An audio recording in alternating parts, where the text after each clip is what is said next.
come once again to discuss things.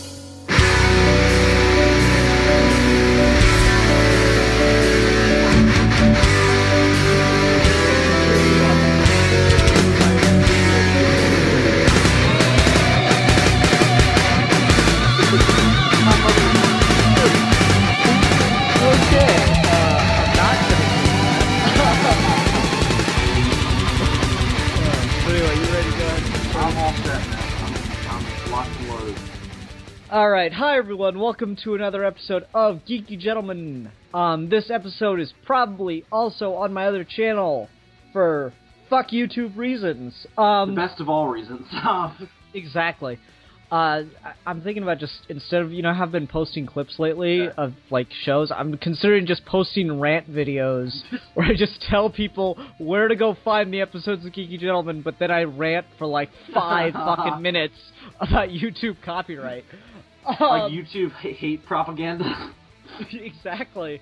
All the YouTube programmers and the Google Plus fuckers should be taken to sheds and shot. They're hiding in toilets, trying to avoid you and your forces. Exactly, and the fuckers from Facebook tell them, no, this is our toilet that we're hiding in. Updated Skype where they're like, go find someone else.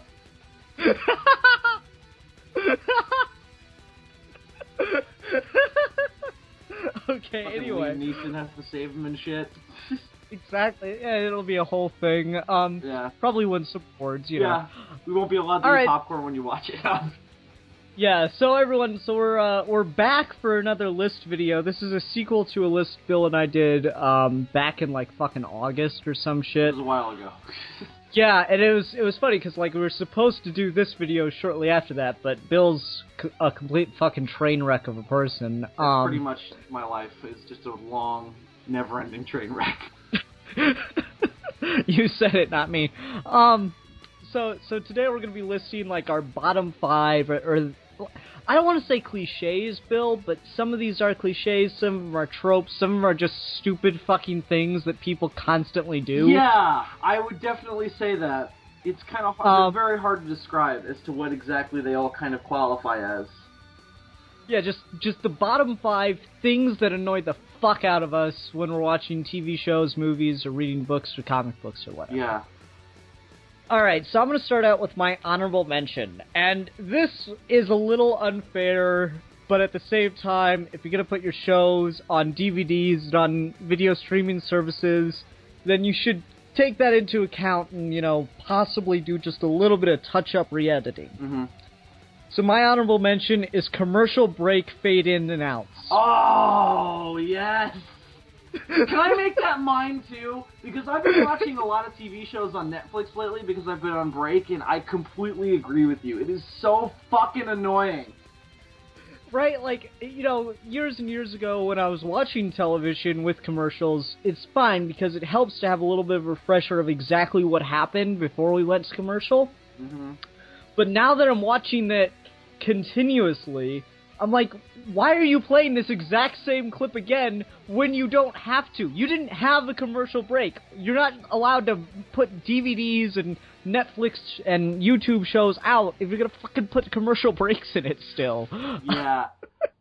I've been watching Angel recently, and they do it constantly, to the point where it's almost like I'm counting down the seconds until the next commercial fade's gonna come.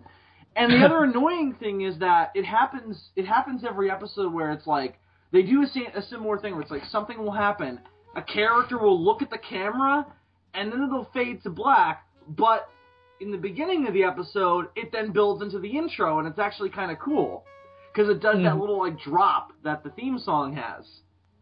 Mm-hmm. But they do it throughout the episode, and every time they do it, I'm like, are they going to play the theme song again? Not that I'm complaining, I love Angel's theme song, but it's just in the middle of the episode, play the theme song. 5 minutes after every single dramatic moment, it's it's so bizarre, so I completely agree with you. Yeah, that one just drives the fuck out. That one just drives me fucking nuts. Yeah. So did you have another honorable mention, or did you just want to steal mine? I mean, I'll steal yours, but because let me just say this before we get into the major list. This was actually really hard because it's very different. As Ian and I were joking about before we started the show, it's very difficult to specifically name things that bother you and then quantitatively, like, measure how much they bother you and then rank them. Because it's just a matter of, like, it was way harder than these are my favorite things. Because you tend to think more about the things that you like than the things that bug you. You know what I mean? Yeah, totally. So that's what made it so hard. Okay. So you're gonna steal my honorable. So why don't you just go for your number 5 then? All right, my number 5 is actually one of the easiest ones to describe that I have on this list. Everything else is somewhat abstract. Gotcha. This one is the most specific. And I may be completely alone in this, but it's something that I just don't care for most of the time when somebody does it in a show or movie or whatever we may be talking about. And it's mind control. And here's the thing. I'm not saying there are instances of mind control that I don't like, because there are. And sometimes it can be really, really cool to see a character and really fun to see a character be completely different and completely out of character. Like whenever Superman goes on Red Kryptonite, it can always be really fun because you get those are like some of the funner episodes of Smallville from when I watched that. Here's when it's not so fun though.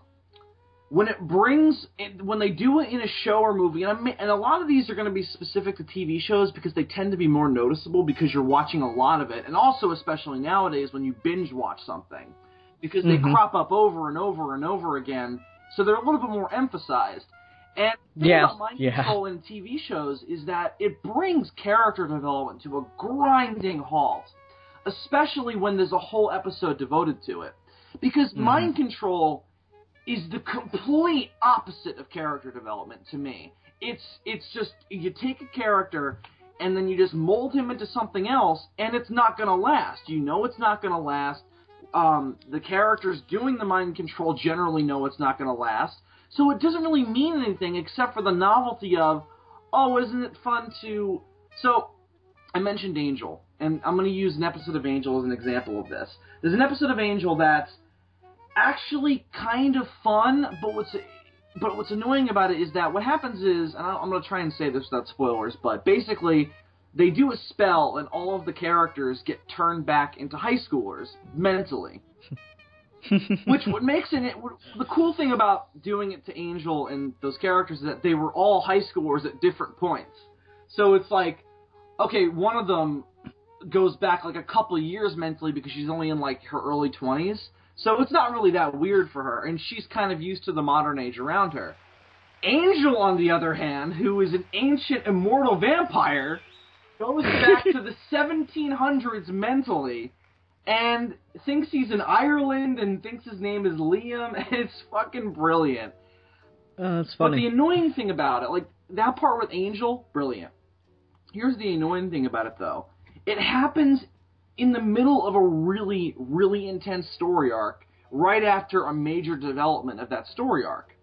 Oh, yeah, totally. So, when everybody gets mind control, or not, it's not really mind control, but it's like when everybody, gets their mental state altered, I guess that's kind of the better way to describe it, because it's not only necessarily mind control, it kind of just brings everything to a screeching halt, and then it's this really kind of meandering comedy episode.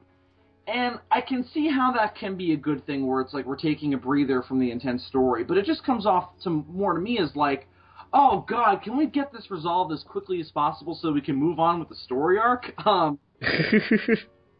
Yeah, I agree. That just breaking up the story is probably what makes it a lot worse. Yeah, absolutely, and especially, and that's an instance of mind control done somewhat well. Now, imagine when you get the mind control that's done like shit. Speaking of things I've been rewatching lately, bunch of episodes of Power Rangers where it's like, man, we're gonna do 22 minutes on this shit. Oh. So, it's one of my pet peeves where it just brings everything to a grinding halt because nothing's gonna last. It just means nothing. It's completely meaningless aside from the novelty. So, My number 5. So it can be fun. That's why I made it number 5. But it still bugs the crap out of me. So Mind Control. Yeah, mine's actually on a similar, to your final thoughts, mine's actually on a similar train here. And that is, characters with seemingly infinite amounts of money. Oh. And I don't mean like Bruce Wayne's or Tony Stark's, because part of their thing is that they have more money than they could ever spend. Mm-hmm. I mean characters on sitcoms where sure, I can believe that this guy has a good job, but, you know, you watch something like How I Met Your Mother, and Barney Stinson has a fucking camera set up in his apartment where he can make his head like the floating head in the first Superman movie of Jor-El. And I'm like, that's not even possible, and no amount of money could possibly get you that. But anyway, how could you possibly have that much money from one job? What does he do on that show for a living? They actually did resolve it at one point and kind of made it better, but basically what he does is, the company he works for is really fucking shady, and so they hire, like, one guy to just sign everything, and they just pay him a ludicrous amount of money to just sign his name on everything. So if anyone ever has to get arrested, it's him, and he's, like, the fall guy. Oh, okay. That's so, weird. like... Yeah, and they make it kind of work where you can actually believe that, but at the same time, it's just, like, How I Met Your Mother is one thing because that's just a ludicrous comedy at certain points, right. But other shows do this constantly. Yeah. Like, every sitcom has a character that just has so much money and it's ridiculous. Frasier, a show I really liked, had 2 characters like this. Niles and Frasier both had way too much money. I get that they're psychologists. I get that they're doctors and that they make a lot of money doing that. But there's an episode where they open a restaurant together, the fucker closes down in one night because they cannot work together, and the next episode, no fucking consequences whatsoever. Wow. Yeah, it's just like you put thousands of dollars into this restaurant, and now you're not even worried about money. Charlie Sheen's character and Ashton Kutcher's character on 2.5 Men were like this, and it's just so fucking annoying. Just like, goddamn people, fucking consequences. Yeah, absolutely. Learn to write consequences. Right. So I was like, you know, I can enjoy the novelty of just having a character that has a lot of money and can do a bunch of crazy, wacky stuff with it.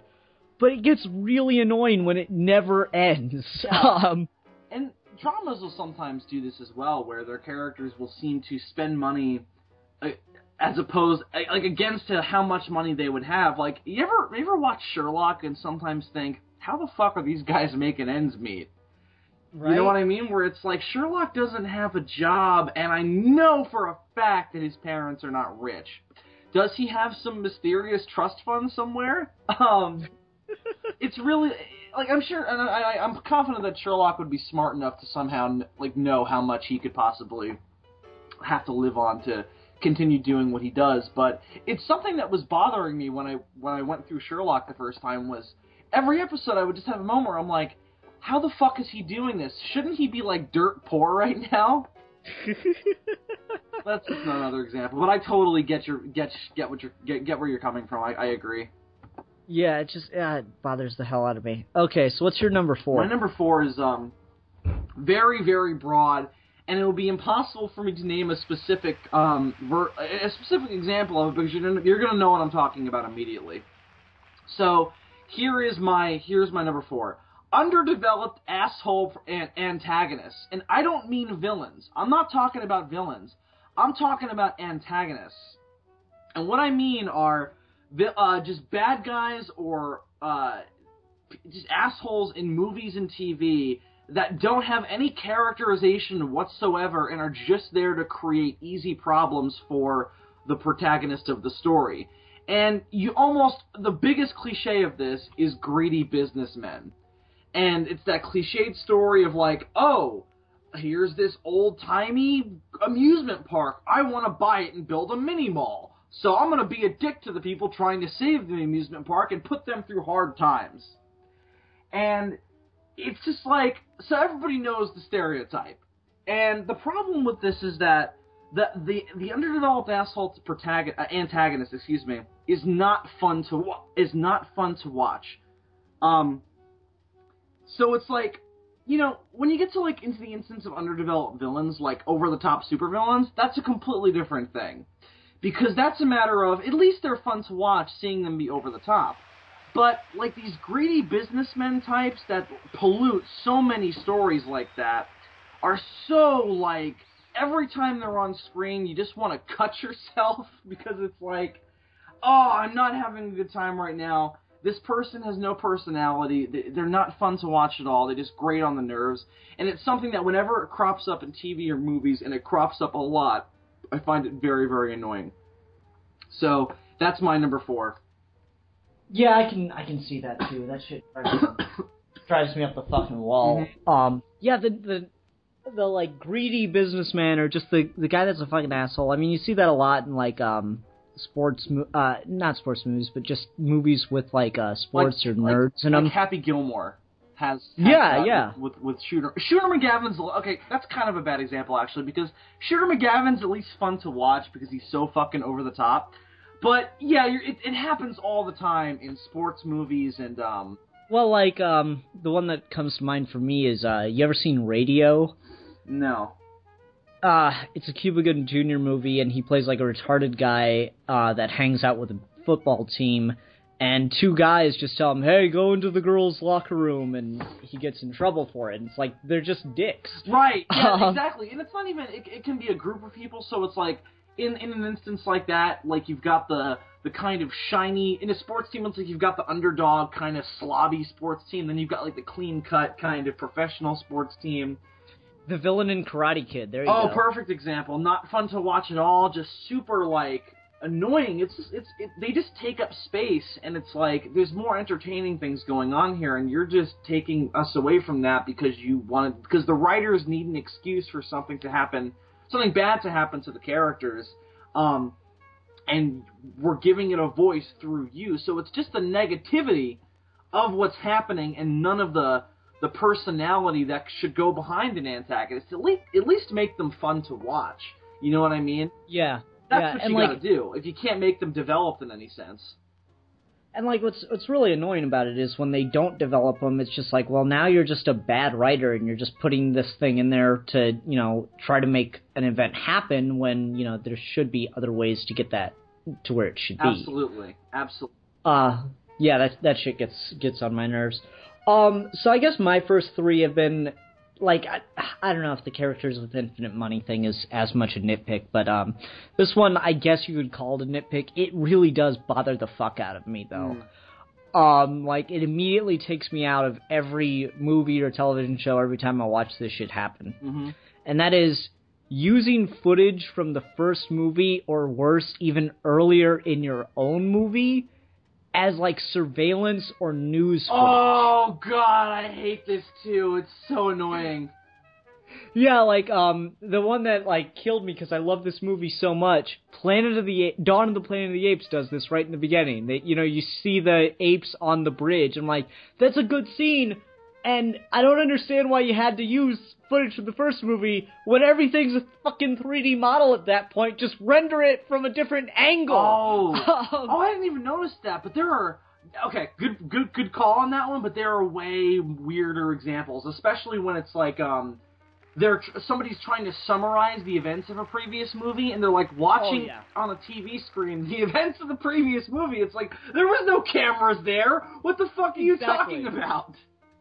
Exactly. It just fucking drives me up the wall. Like, Dark Knight did this a bunch, and you don't see it in Dark Knight except for one time, but a lot of the, those fake news broadcasts they made for it, whenever they talked about Batman, the news, quote-unquote, would play that shot in Batman Begins when Batman had jumped out of the train and was, like, flying, right above the camera, so you get the little bat silhouette and everything. Mm-hmm.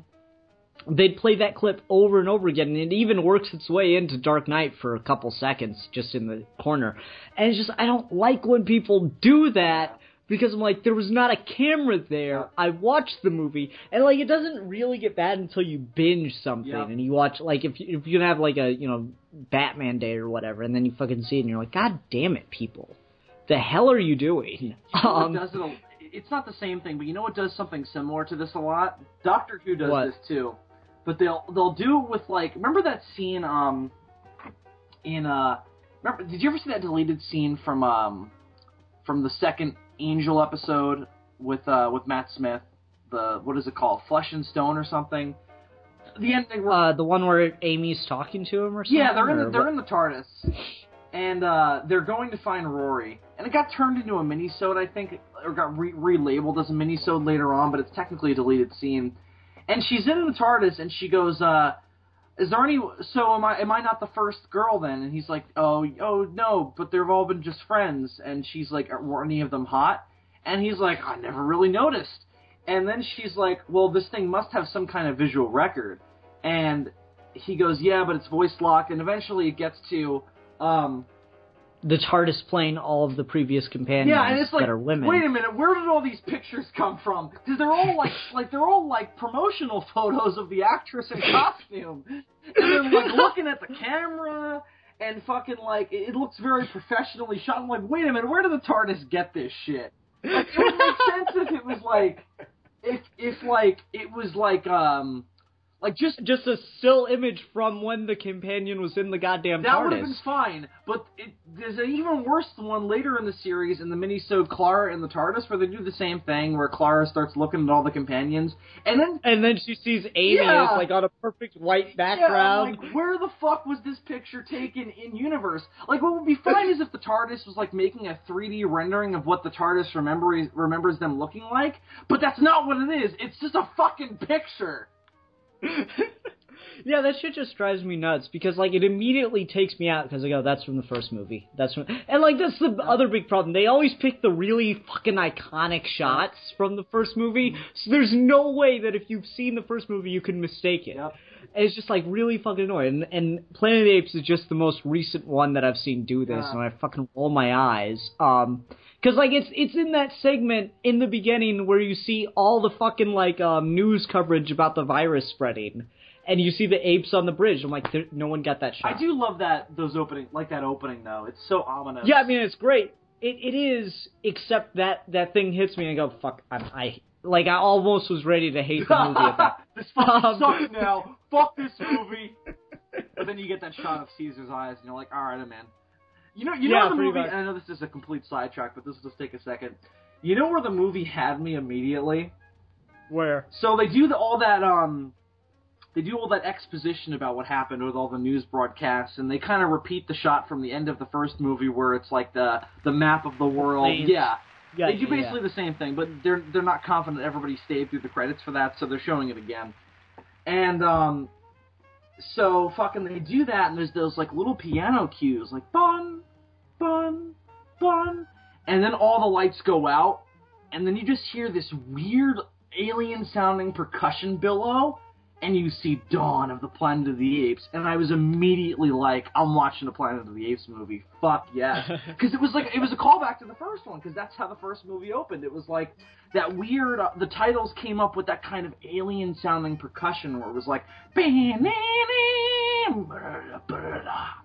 and I was like, oh fuck, I'm in, I'm ready. So, Anyway. Alright, so what's your number 3, Bill? My number 3...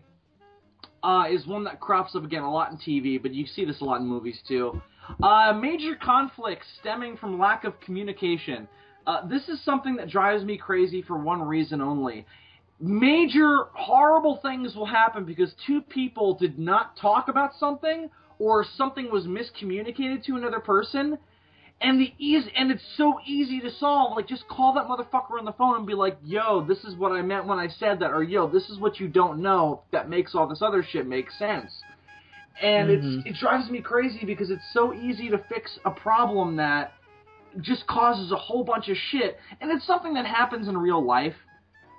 But in terms of somebody will make assumptions about something just based on an action somebody did. So it's let's say I wrote something on Twitter that you found offensive, something that you thought was about you, but you didn't know that I wrote it specifically about something else. And you got pissed at me, and didn't even bother texting and be like, yo, why'd you say that? But you just got mad at me and never spoke to me again. Something like that. And then all of a sudden, all the people associated with Geeky Gentlemen and all of our friends just started fighting amongst themselves, and we completely destroyed our our whole YouTube connections and everything. Like, that's what like, let's use that as a real-life example. But it's like, it happens in fiction all the time. Where it's and it's fucking ridiculous, because when you apply it to real life, it's like, wow, you're all fucking children. You're all fucking idiots. Just talk to each other. It's so... Use your words! You have a mouth. Use it. It's so, like... It makes everybody look like fucking idiots and, like, awkward, like, oh, I can't just go talk to this motherfucker and fix this whole problem. And again, the reason why I find it so bothersome, regardless of how realistic it is because it's like, the drama that comes from it is less interesting because it's so easy to fix. And none of the like, you feel smarter than the people you're watching because they don't know how to fucking fix the problem. So it drives me crazy. Mm-hmm. Yeah, I agree. It's really fucking stupid. It's just stuff that takes the wind out of the sails of the story. And especially when it's on a show that you like or in a movie that you're enjoying up to that point. Like, people will try to justify it, but King's Speech, a movie that won fucking Best Picture, did that shit. Really? I haven't seen it. It's like, oh, it turns out you're not a doctor. Well, I never told you I was a doctor. I'm like, whatever. Here we go. Really? That kind of shit is in an Oscar-nominated movie? Yeah. No, but I mean, other movies do that. Shrek does that. It's all over the fucking place. Yeah, Shrek 2, good example. Yep. Yeah, it just pissed me off. That's a good movie too, and that bothered me when I was a kid when I saw that movie, because I was like, just fucking. I know they didn't have phones in that fucking fairy tale world, but it's like, just get on your horse and just be like, yo, stupid, like fucking look at me. Which one of these two humans looks more like Shrek? You know what I mean? Like, fucking think about it. It would have been more realistic if it's like, if the potion had not just turned him into basically like a human version of Shrek. Like, he would have looked more like fucking Prince Charming. Because then it would have been fine, but it's like, it's so obvious. Oh, but you know what? I just realized something. They don't have phones, but they have TVs. Right, okay, I'm sorry. That's right, magic. Well, it was in the 90s, you see. Oh, that's right, yeah. Okay, so my number 3 then. Mm-hmm. And my number 2 and 3 are actually about aliens, because I've been watching a lot of Star Trek recently. Okay. Worldwide culture for an entire alien race. Oh. That shit bugs the hell out of me, because, like, alright, you think about Earth, and, like, let's say some fucking alien explorers landed on Earth, and depending on where they land, they could find some really fucking high-cultured shit, they could find some, blue-collar shit, they could find fucking tribal people if they went to the right region, you know? Yep. Like, so it's just, it bugs the shit out of me when it's just, like, the fuckers beam down, and it's like, oh, well, this is the entire planet. Just this one group of people represents the entire fucking planet. And it's, like, so stupid. Like, come on, there should be more than one culture. And, like, as much as I love Jeff Johns' Green Lantern, he was really guilty of this, too, and he tried to, like, write himself out of it instead of doing the correct thing, which is to write more diverse alien cultures. He tried to write himself out of it by saying Earth is actually one of the most diverse planets in the universe as far as cultural experiences go. I'm like, fuck you. You know one of the most annoying ones is, but as much as, like, this is one of my favorite movies of all time, Star Wars Episode 5 is so guilty of this, because think about this. So, you go to Dagobah, and Luke lands in, like, this shitty, swampy area. And the thought is, well, but like 20 miles away, there could be like a futuristic high-tech city. It's like, is the whole planet like this, or is it just this one part? And it's not something you think about when you're watching, but it's like later on, you're like, so wait, is Dagobah just one giant swamp, or is it like there's one swampy area, and then the rest of it is like a fucking utopia? Well, like, it's hard to tell. I don't know if I'd say Star Wars is very guilty of it. Maybe Episode 5 more than the other films, but Star Wars is all over the place with culture, it's just a huge, everybody, like, Star Wars, every planet's a fucking melting pot, because it seems like everybody and their brother has a hyperdrive. Yeah, Star Trek feels that way too, though, a lot of the time. Where? No, I'm halfway through Season 2 of TOS so far. Like, I'm not going to speak for Star Trek in general, I'm just going to speak about TOS. Every planet they visit, whoever the fuck they talk to, well, this is your whole fucking planet, I guess. Well, I'm mainly talking about TNG, which comes off as more of a melting pot, especially since they spend more time on the ship than anything else. Okay, maybe. I can't say yet. All I can say for sure is that TOS is one of the most sexist fucking things I've ever watched. Oh, of course, yeah. 1960s, yeah. Well, sure, and I actually had a huge conversation with Superhero Enthusiast on Twitter about this. Like, I would accept that explanation for literally anything. Doctor Who totally gets away with that explanation when you hear the first Doctor say things like the Red Indians. Yeah.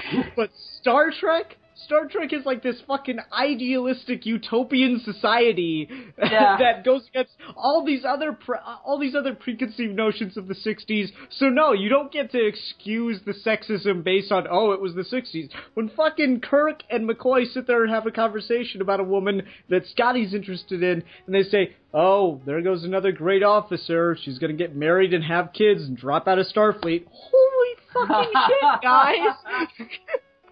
Especially since Star Trek was one of the more progressive shows on exactly. TV. That's what makes it so. Martin Luther King Jr. was like, "No, you should stay on that show because you're adding to the progressiveness of it." And I was like, "Yeah, sure, sexism." Yeah, sexism.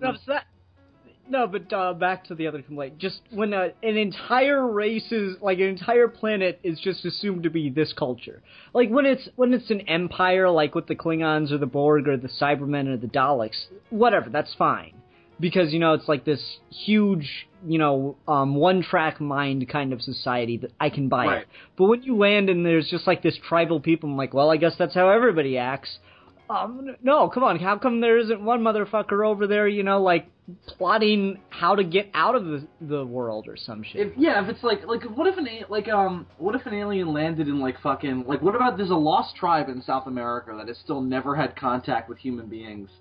And what if the alien... How would we know? What was that? How would we know? Well, and I guess they have now. This is a long time ago. This is like 5 years ago that I heard this story. So you know what? Probably they have by now. But the whole idea was they discovered a new group of people that had never been discovered before. So it's like, what if prior to us finding them, and obviously they see a helicopter, so it's like, oh shit, we've communicated now. What if an alien race had landed there? Right? It's like, it's a tribal people. We could conquer them in a whole day. You know what? Planet of the Apes does this, but then they say fuck you to it because it's like, so Charlton Heston and his compatriots land in the desert, and they're like, oh, this whole place is a wasteland. Nope, they find water. Okay, it's not a wasteland. Oh, it's uninhabited. Oop, we found people. Okay, it's inhabited. We'll be running this planet in 6 months. Bam! In come the apes. You ain't running shit, Charlton Heston. So exactly. I like that. That's a good example of like how to get around it. It's like the whole world isn't like that. There's variety. So yeah. Yeah. Subvert your fucking expectations. Like how fucking awesome would it be? Like I know Star Trek wouldn't do this because they don't like to make themselves the butt of jokes. But how fucking awesome would it be if like the crew beamed down in the next movie and Kirk's like, oh, a bunch of fucking tribal people. Well, we really need to talk to them even though we're not supposed to make contact. All right, I'll just talk to these guys. And then, like, some fucker, like, comes in on a hovercraft while Kirk's trying to, like, communicate through sign and looks like a fucking idiot, and some guy just comes in on a hovercraft. What are you doing talking to the Aborigines, basically? No. It's like, we're protecting their culture. They're not supposed to have contact with other people. Even better, what if Kirk does all that? Motherfucker comes in on a hovercraft and goes, hey, man, you're interrupting the reenactment. Get the fuck out of the way. Like, what if aliens landed in the middle of a Civil War reenactment? You know what I mean? It's like, look how primitive their technology is. Oh, fuck you, smart bomb.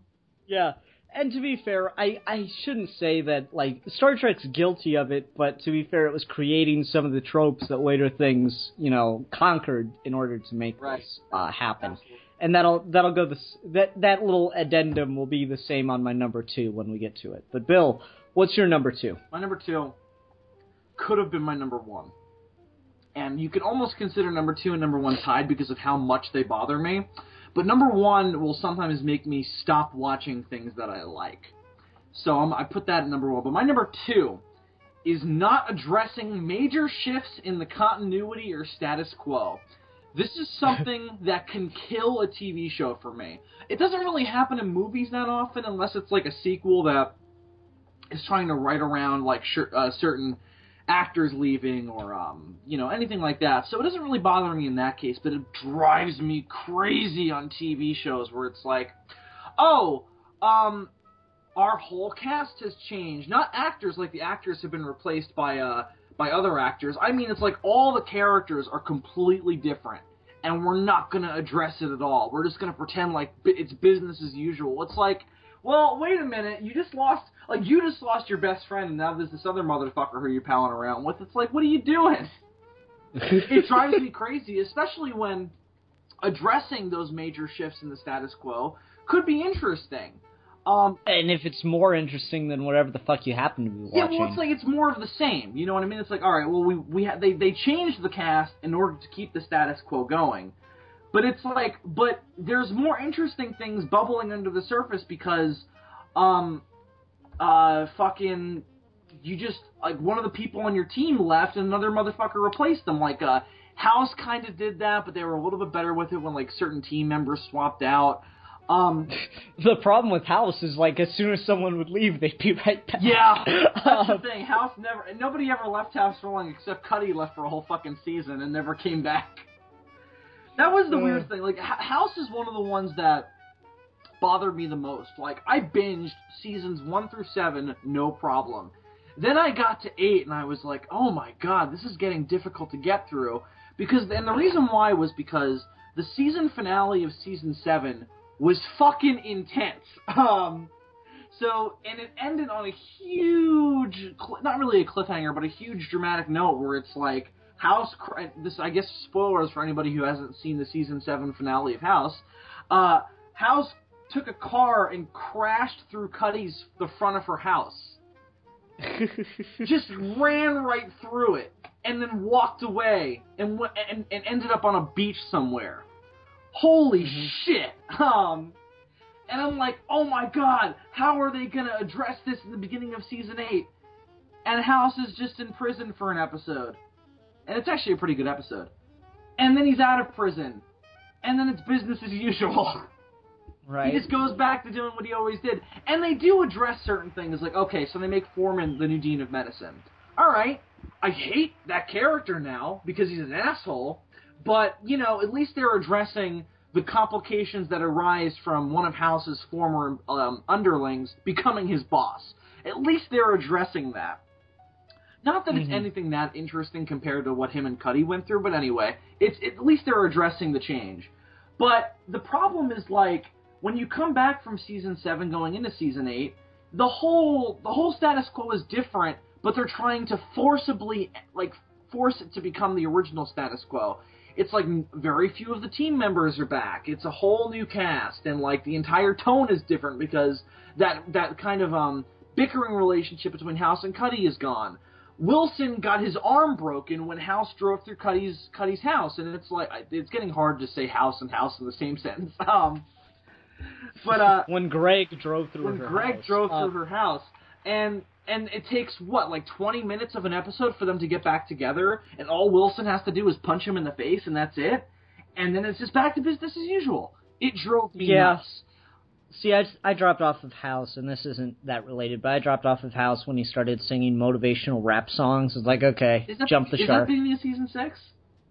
Yeah, I think so. Season 6 gets better. I like season 6, actually. The problem is, like, Dude, he did a motivational rap song. Well, the thing is, I'm sorry. That's the season 6 premiere. It's a 2-parter. It doesn't really, yeah, he did a motivational rap song. It doesn't really feel like episodes of House because it's completely focused on him and none of the cast is around. It almost feels like a mini made-for-TV movie. I can see that, though. When that scene cropped up, I remember you told me about that, and I was like, oh my god, I remember this. And it's about as jarring as Ian described. It didn't make me drop off the show because it kind of made sense given what was going on, but I was like, I wish this would have ended differently because it almost seemed a little bit too touchy-feely for House. Yeah. It gets better, though.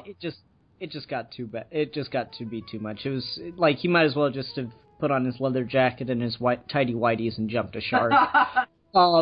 Like it would have been just as believable. Oh no, he did something similar in season 7. So Oh, really? Well, he Great. might as well. He jumped off a building into a pool. Okay. But anyway, that drives me. It's one of my. It's something that drives me crazy in TV shows when it's like, especially in sci-fi and superhero stuff, where it's like, characters will leave. Characters like somebody will take up somebody else's mantle in superhero stuff, and nobody will address it because we just have to keep moving on with the status quo. Yeah, very annoying. That gets really annoying, and I think that's one of the problems that, not Morrison's run itself, but other writers had with Morrison's run, is like, they just wrote Dick Grayson just like he was Bruce Wayne, and that was really annoying. Perfect example. We've got Nightwing as Batman now. There are so many, it almost writes itself. That's how interesting it is. And it's like, some people just tried to force it into becoming Bruce Wayne status quo, into the Bruce Wayne status quo, so... Yeah, it was really weird. Not going for that shit. Alright, so my number 2, and it is about aliens, and it is very present in Star Trek, and to be fair to Star Trek, besides the other point I made, they had a really low budget. But, here we go. I guess my number 2 can best be described by me either not being or being a racist, because I hate when people are just different colors, and they're supposed to be aliens. Just, I'm a blue person, but I'm totally alien otherwise. No, you're not. You're just a dude, and they put blue makeup on you. Oh, I getcha. Okay, yeah. It bugs the shit out of me, because I'm like, get a fucking costume department on this shit. Yeah, yep. It drives me up the wall, because, every episode of Star Trek, fucking, I just finally watched an episode where the aliens were actually alien looking. The closest I got to that beforehand was a fucking little baby looking kid that they had lip sync to a really deep voice. Otherwise, oh my god, it drives me up the fucking wall. I'm like, come on, do a fucking costume and shit, make it look Star good. Trek, they do explain it though, actually, later on. Why they do that. There's an explanation later. I don't want to spoil it for you because it's actually pretty cool, but they do explain it. Fair enough, but still, it just drives me nuts. And, the one that pissed me off the most is, they'd been talking about Klingons for a really long fucking time, and then there's an episode where, okay, we're gonna be meeting the Klingons on this planet. I'm like, fuck yeah, Klingons, there we go, with the fucking foreheads and shit, this will be cool. Nope. And it's fucking dudes! I'm like, the fuck is this? Yeah. No, you didn't know that TOS Klingons didn't look like that? No, I did not. That's so funny! Pissed. Oh my god, that's fucking hilarious. Wow, that's amazing. Okay, that's great. And I mean, it's not just Star Trek. I wish I would have been watching it with you for that. Oh, I can't imagine your reaction. It's like, what the fuck, man? Where's the fucking forehead thing? God damn it, I was pissed. And to be fair, Star Trek isn't the only guilty thing, it's just the most recent thing in my head. I mean, Bill and I have talked about Voyage of the Damned multiple times. Fuck you, Voyage of the Damned! What's annoying about that is there are other, really creative alien designs in that episode. Yeah. And they just don't use them. My whole thing is, it looks so much like Earth culture. I know that's what they're celebrating, but I didn't even know if they were supposed to be aliens until, halfway through the episode. That's how bad that was. That's the kicker. It's I couldn't even tell this is supposed to be an alien race. And, that's another thing. That episode probably would have been a little bit better if they actually hadn't been, or if they hadn't looked like humans, because there's that great scene where the motherfucker, describes what Christmas is like. Yeah, exactly. They invade the people of Turkey and then eat them. Shit like that's really clever. It's not as funny when it's just a dude saying it. That episode would be so much better if it was, a half hour shorter. Probably. It's way too long. Yeah, there's so much good in that episode, but it just gets, crushed by all the awfulness of it. Alonzo is fucking awesome. Yeah, it's a great moment. That speech the Doctor gives is brilliant, too, where it's now that classic scene where he's like, I'm a Time Lord from the planet Gallifrey and the constellation of Kasterborous. Great scene, but it's in this hour and 15-minute long piece of shit episode that I hate. And you know what? I felt like that was kind of the problem with all of the Davies-era Christmas specials, that they were just too long. Probably. They were good stories, but just way, super inflated. Yeah, I agree. But just in general, though, aliens that are, like, you know, everyone loved Guardians of the Galaxy. Mm-hmm. That one annoyed the fuck out of me, because you have a huge budget, and they're like 2 or 3 dudes that don't look like humans. Well, and one of them's Groot. Yeah. It's like there's the collector guy, or not the collector, but the like merchant guy that the blue dude threatens in order to find out where the collector is. Yeah. And he's got like kind of a mess. Yeah, he's got kind of like a weird face looking thing, but he still looks like a human. There's the one guy Groot picks up by his nose, and he's the only one that doesn't look human. And then there's fucking Thanos, and Thanos just looks like a big fucking dude. Groot, and Rocket doesn't count because he's not an alien. Well, we don't know that for sure. We don't know what exactly planet he's from. Well, no, I mean, they imply that he's like a raccoon that got abducted and experimented on. No, I know, but they never say that he's a raccoon from Earth, because they say that there are raccoons on another planet, because Drax has that line where he goes, "I remember where I saw you now. We used to feast on your flesh. It was quite tasty." So we know there are raccoons on his planet. Okay, fair enough. But still, it's just like, you know, I wouldn't exactly call Rocket an alien. No, I would call him a raccoon. Yeah, it's just, shit like that just pissed me off. And then, like, Guardians of the Galaxy has this huge fucking budget, and that's all they do with it, is just paint people blue. Well, yeah. I'm like... hang on. Let me try to defend Guardians a little bit, because but I'll also give something that bugged me about it. Here's, I'll only defend it briefly.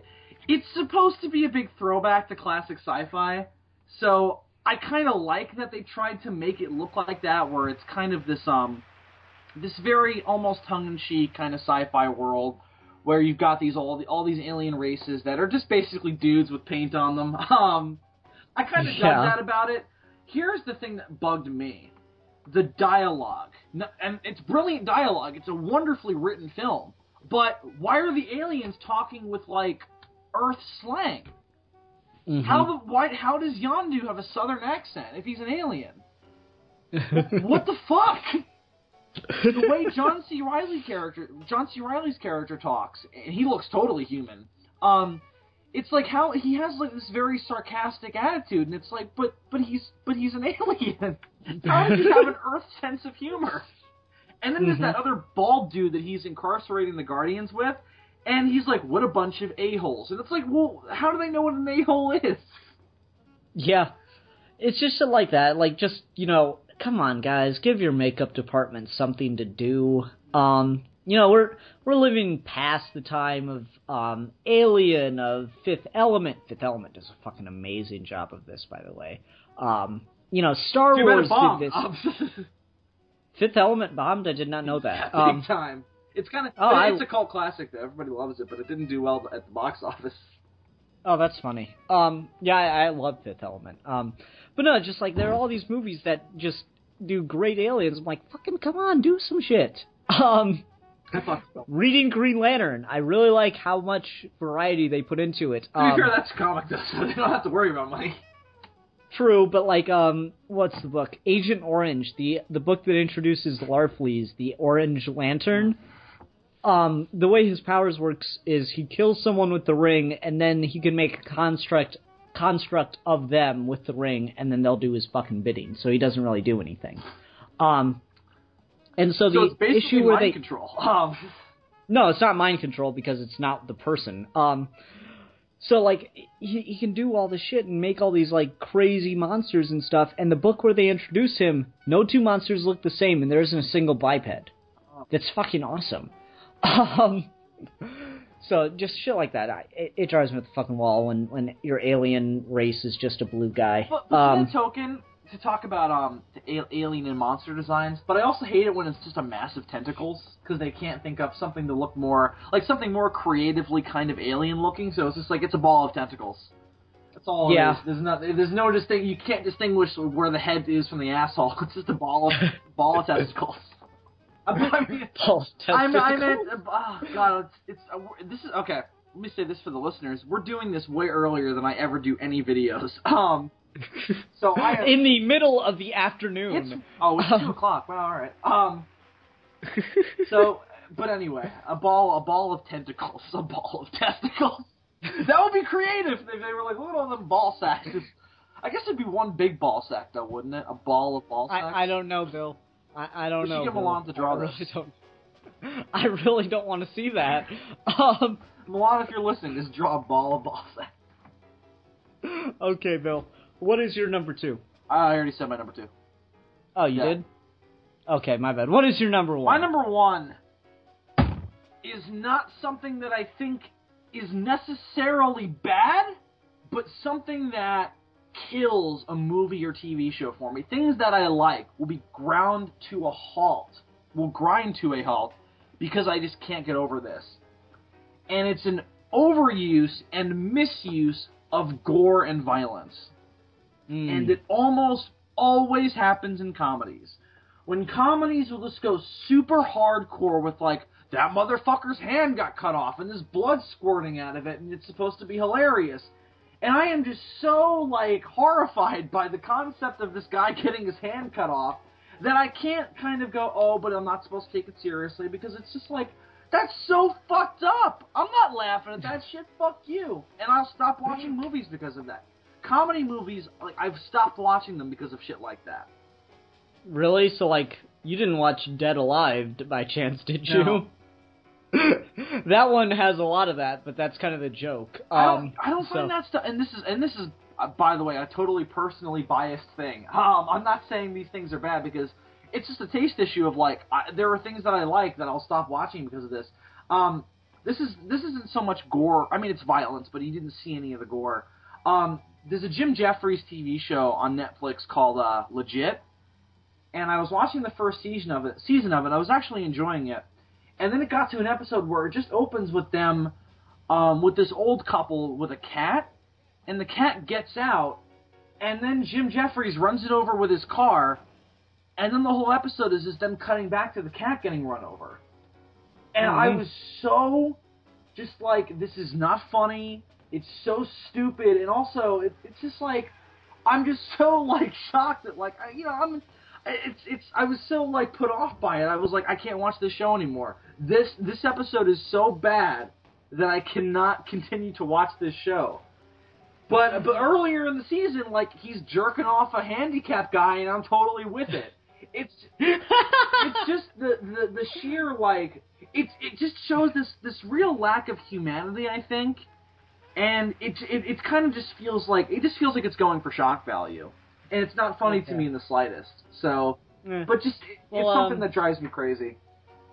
Well, Dead Alive had a lot of, like, over-the-top violence, but it was with zombies, and it was more of, like, a parody of zombie movies. Like, the motherfucker picks up a lawnmower and just runs into a crowd of zombies with it. And so I'm kind of on the other side of that. I can actually enjoy extreme gore when it's used for comedy. No, it's something that's really hard for me to get into. But it's weird. I love horror movies, but it's like an overuse of gore, and the gore doesn't have any meaning where I start to go, fuck this. I'm not really into it. Okay. No, I can't really attest to that, because it doesn't bother me as much. Let's see how you react. Let me see how you react to my number 1. You're my number 1 guy. And then Ian just shoots me in the chest, which he's thought of doing. Several times. It's a good thing you didn't come visit me when you went on your road trip to G-Fest. And then Dylan and Andre would be like, the fuck are we gonna do? The motherfucker's dead. His car. Okay, so my number 1. And this is kind of like, I suppose it's two different things, but at the same time, fuck it, it's the same thing in my mind. And that is resurrecting or saving a character at the last minute. Oh, yes. I just cannot fucking stand this, and every single Disney movie does it now. I'm like, I need some more old yellers.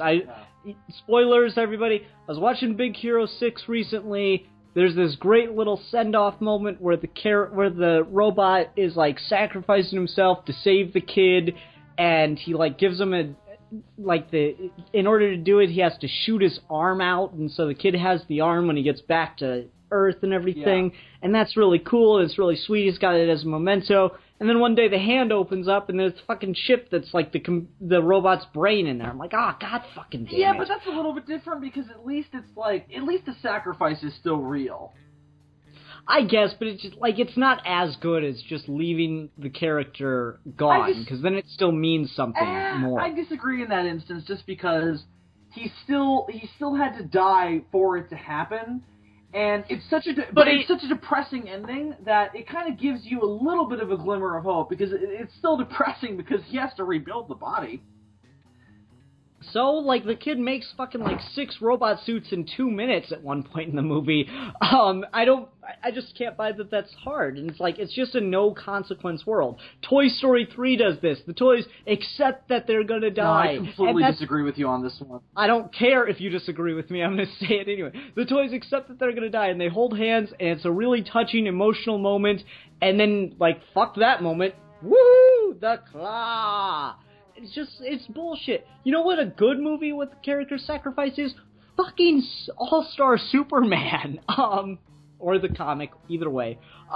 It just drives me crazy that we have so many things where the last possible second, oh, he's alive. It's okay. No, we don't want you to believe that there are consequences in the world. But no, he's alive. But there are consequences for those 2 instances, though. You do still feel the sadness of... And it's not like everything goes back to the way they were for both those characters. Things are still different. Well, no, it's not about it going back to the way it was. It's just the fact that there wasn't consequences from the decisions made. Because the whole reason that the toys are about to die is because they decide to save Lotso instead of getting away themselves. And that's why they're about to die. And guess what? Lotso gets comeuppance through magical consequences, and the toys get to live through magical consequences. And Big Hero 6, like, the whole point of that movie is the kid is accepting that his brother is dead, that his family, his mom and dad are dead, and, like, the robot's death is, like, the final part of his acceptance, but, we gotta bring him back just because we don't want to sad I don't agree with that, because that's not really his realization that the consequences are real. Him seeing the video of his brother is when he accepts those consequences as being real. I don't know, like, in the case of... I wouldn't say that it's his moment of accepting, but it's still, like, the whole point is that he has to get ready, he has to be able to lose things and deal with it in a reasonable way, and this is, like, cheap, because the whole point of, like, him wanting to kill the guy in Big Hero 6 was because his brother was gone, and he couldn't deal with that, and the whole reason that he was going out and, like, basically, you know, having chicken fights is because his parents were gone and he didn't know how to deal with it. I really didn't want to say a little kid having cockfights. But that's what it is, Cohen. That's what would have made it funny, is that he's going out having cockfights. I know. So, like, the whole reason he's doing that is because his parents are dead and he doesn't know how to deal with it. Yeah. And so, like, you know, the robot is dead and he's finally learning how to deal with death. And it's like, oh, well, fuck it, the robot's back. I kind of see that one, but the Toy Story 3 one I will never be able to agree with you on, because it would have been so fucking dark for a movie. Like, that would I think I would have been mad if they would have done that, because it's like, are you fucking kidding me? Let me ask you this, then. If they're just going to save him anyway, what was the point of putting him in that danger? Because it was to prove that they were better than him, that their way worked. No, their way didn't work, though, because they died. They would have died if not. They didn't die, though. They didn't die because they have the luck of the script. Yeah, Lotso did not have the luck. The claw went back for them, the fucking little alien dudes, because they had all, you know, kind of like accepted that as the way. They all stick their necks out for each other. I don't care. I just don't like it. It's if you're not gonna... Ian, I guarantee you, if they would have done that, the movie would not be as well loved as it is. Like, you would have loved it, probably everybody else would have hated it. Probably. I don't care about other people. But here's the other reason why, though. That ending would have been... The movie is not about that realization of, like... Or not about that realization, but not about, like, that moment of, oh, they saved Lotso and now they're gonna die.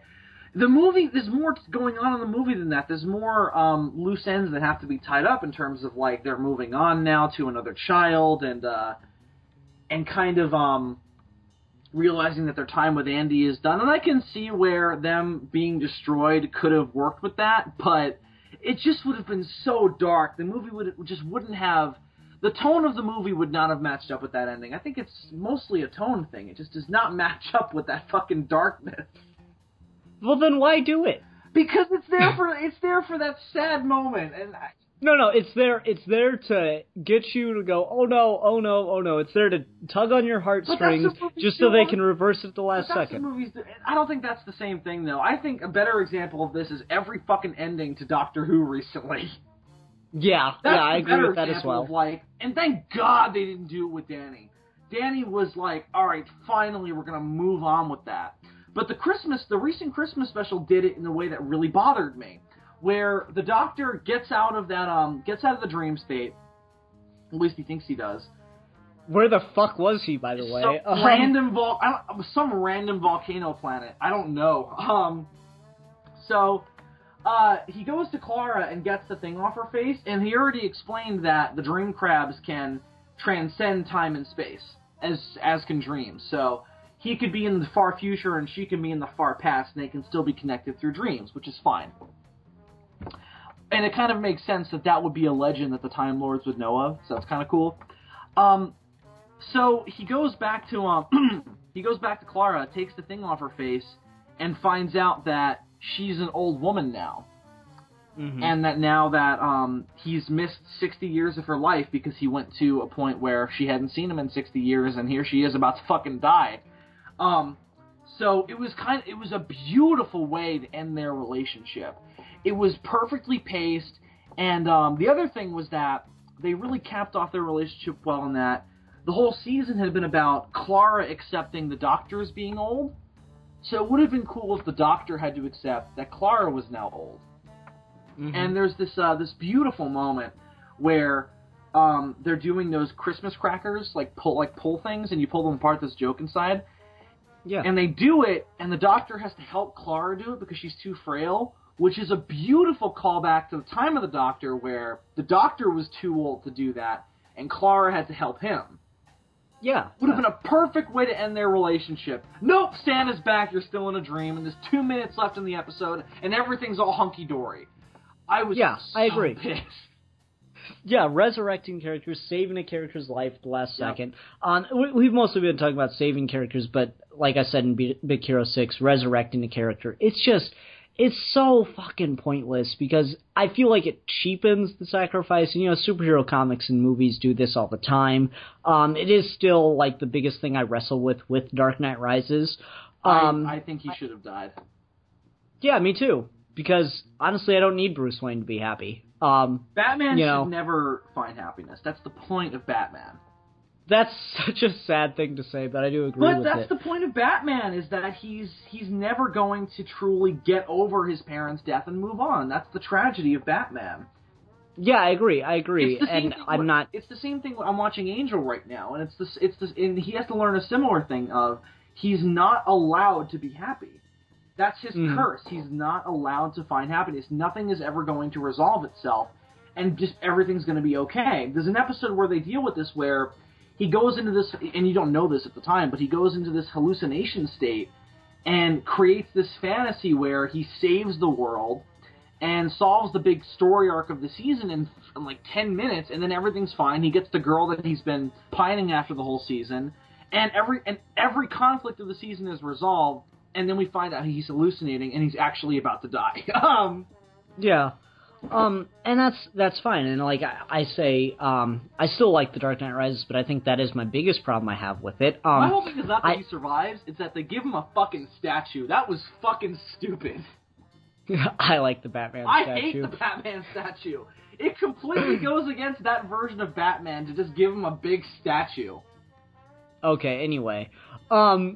No, I don't like when you save a character, or not even necessarily from death, but I was watching an episode of Star Trek, and there's this, like, alien race thing, basically like Starro, if that makes any sense. It just, like, grabs somebody and then is able to, like, control them through pain, and Spock gets attacked with it and shit, and they find a way to cure him, and it involves exposing him to, like, extreme high levels of light.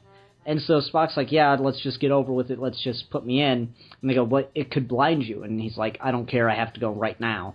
and they put him in the booth, and they turn on the lights, and then it's like, turns out you're blind, and shit, we just got the test results back for the other one, and we didn't need to do that. We only needed to use infrared light, which you wouldn't have been able to see anyway. And it's like this big fucking moment, and they end up saving the world anyway, saving the planet from these fucking face hugger things anyway.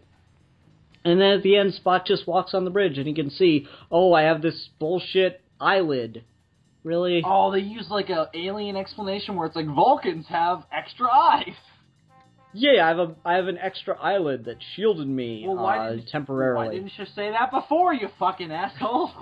Yeah, it's like, I was only blind for a little while, because my extra eyelid kicked in. Like, fuck you. Wouldn't it have been better if they would have, like, if he would have been knocked unconscious, they would have been worried that he would have been blind, he would have woken up and then explained that to them? At least the drama would have been real in that instance.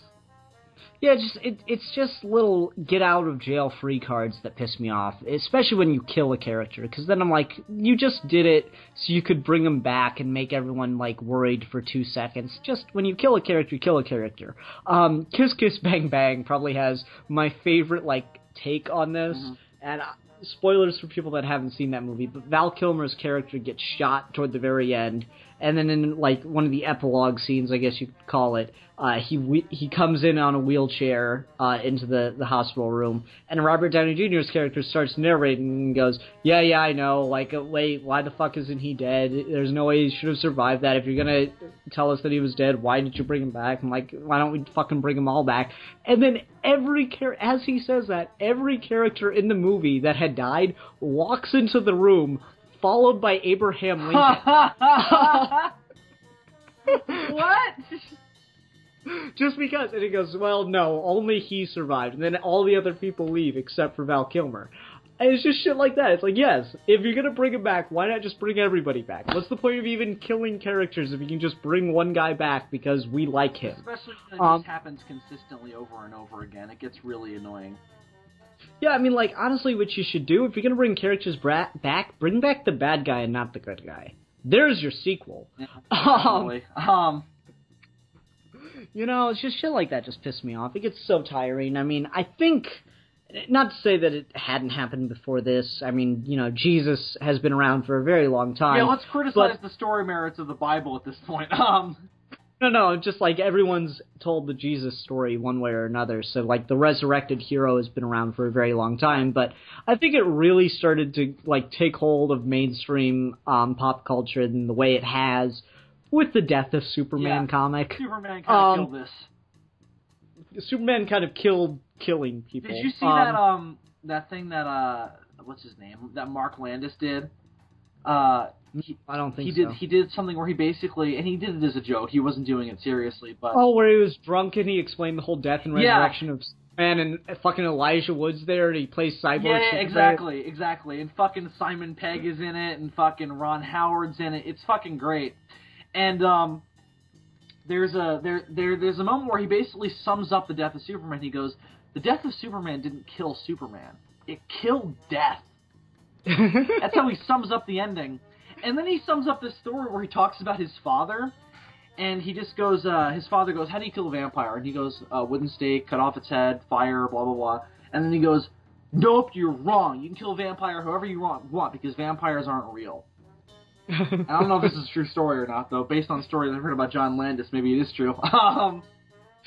And then he sums up the whole thing I just said, and then he just turns behind him and he goes, "You got all that, son?" And then they look down. There's Ron Howard sitting there, and he just goes, "Yeah, Dad, I understand it much better now." And they put the thumbs up, and then Mark's face just turns into a monster, and he's about to eat Ron Howard, and they cut the camera. It kills me every time. Yeah, just shit like that. Just bringing back a character, as you can tell, really gets under my skin because, you know, I feel like if you're gonna do it, do it. You know, that's what made Old Yeller so good. Old Yeller, till this day, is still a great movie. And it's because they fucking kill the dog. The dog makes a heroic sacrifice. It doesn't know it's doing it, but it makes a heroic sacrifice. It gets to survive for a while. You get your hopes up for a little bit, and then it comes down to the reality of, it's my dog, Ma. I'll shoot him. And the kid shoots the dog. The dog is dead. Pa doesn't come riding into town in the next scene with fucking Old Yeller in the back. It's like, oh, I took him to a vet. Yeah. Just give me more Old Yeller movies and no more Death of Superman. Oh, yeah, let's get those hot Old Yeller sequels going. Where the dogs, like, brought back, like, RoboCop and shit. Like, and sometimes, you know, when you do it at the beginning of a movie, it's one thing if it, like, becomes a huge plot twist, but, you know, if you kill a character in the last 10 minutes of your movie and he's back within 5, I'm sorry, I don't care. Tony Stark almost did it in Avengers, but, you know, it's believable enough that they saved him. Because it's basically just, you know, CPR. I can buy it. CPR, the Hulk scared him into being awake. Yeah, I mean, it's close enough. I can buy that one. That doesn't seem like a resurrection. It seems like, okay, the dude fell in battle and we saved his life. Yeah, totally believable. I also like that it was the Hulk that saved him. I thought that was cool. Yeah. Yeah, and then, like, Bucky and Winter Soldier. I mean, yeah, he survived, but not very happily. That was fine. It's worthwhile. There are consequences to his survival. It doesn't just come back and it's the exact same thing. My thing was Bucky in First Avenger. I was like, wait a minute. How are they going to bring him back? He fucking fell off a train. Well, apparently Zola, even though he had just been captured, turned him into the Winter Soldier. It was fine when they explained it because I was like, oh, I forgot that they did experiments on him. That they basically... Well, no. Because you see, Zola is the one that apparently did the experiments. Even though the whole scene where Bucky dies is about them capturing Zola. So it makes no sense. It's a little weird. It's just like, because especially Bucky is like such a footnote in First Avenger, it's like, it was really funny to see him come back and it's like, oh shit! Here was the funny thing for me. I don't know if I brought this up when we reviewed Winter Soldier, but I remember going, when they pulled the mask off, and I knew who it was going to be anyway, but if I was sitting there, just as an average moviegoer, just having seen all the movies, and they pull the mask off, I would have gone, oh, who the fuck is that? Because Bucky is so barely in First Avenger, that the face of his actor just does not register. It doesn't help that he's got like 5 o'clock shadow and long hair now, so he could probably play a different character if they really wanted him to. I couldn't even tell it was the same actor. That's how bad it was. So I was like, thank God I know comics. Right?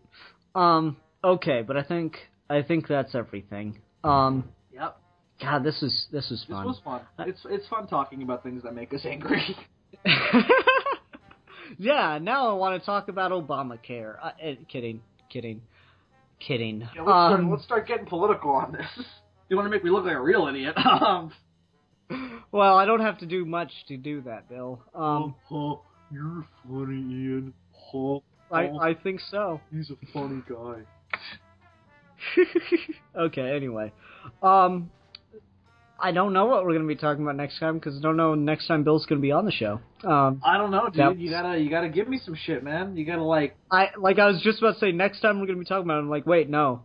That's not what's going on right now. Don't get all sad on me, motherfucker.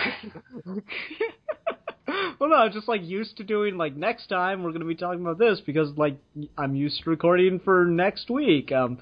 Anyway, not important. What is the next topic for Geeky Gentlemen? E-celebrities. Oh, okay. I gotcha. Internet celebrities. I wouldn't know anything about that. Yeah, not at all. None whatsoever, actually. Most subscribed person that's ever been on this show, not counting Cap. Really? Well, okay, so Cap. Manos, maybe. I think I actually overshot Manos. Yeah, see? A little bit, not by much. I think me and Manos are kind of in the same league. What about Steve? Maybe Dan Torrey? No, Steve's got fuck all. What about, I don't know, what about Superhero Enthusiast? He must be getting up. Nah, I think he's only 600-700 if I remember correctly. Yes! I'm the most subscribed person on Geeky Gentlemen aside from Captain Logan. Woo! Okay, then. Thank you for that. I have to break my honorary famous YouTuber glass and drink the liquid that's inside. Okay, then. This just got really weird. I have a glass in my wall where it's bust if become famous, and there's just a thing of tequila in there. Okay, actually, Alex has 845 subscribers. 1,000 more than that. I'm not arrogant at all. No, not at all. Anyway. So, everyone, thank you for listening. Until next Watch time, the Demons I'm the from Outer Space and Sons of Sarazal podcasts. Really? You're gonna boast first about having more subscribers than anyone else, except for Captain Logan, and then you're going to plug yourself. Well, I figured I might as well. You never know any new people who might be on here. They might be like, who the fuck is this fat blonde fuck? Not that they would know things based on the audio. But yeah, you should listen to those things. I like them. I agree. Alright, everyone, so thank you for listening. Until next time, I'm the Philosopher. I'm the Fanatic. And we are your geeky gentlemen, and we will be discussing things.